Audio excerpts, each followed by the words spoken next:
বান্দা গুনার কারণে বিভিন্ন ধরনের শাস্তি হয়। আল্লাহর পয়গম্বর বলেন, পৃথিবীতে যত ধরনের আযাব আর গজব আসে, সকল আযাব আর গজব গুলো বান্দার হাতের কামায়। বান্দা যত গুনাহ করবে, আমার আল্লাহর পক্ষ থেকে গজব আসবে।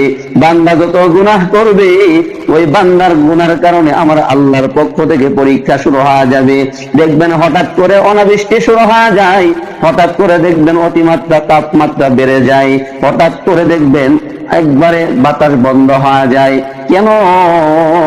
এটা হলো আমার আল্লাহ তাআলার একটা পরীক্ষা আমাদের গুনার কারণে। হে মুসলমান বাবা, যে বান্দাটা গুনাহ করার পরে যদি খাটিয়ে দিলে তাওবা করিয়া নেয়,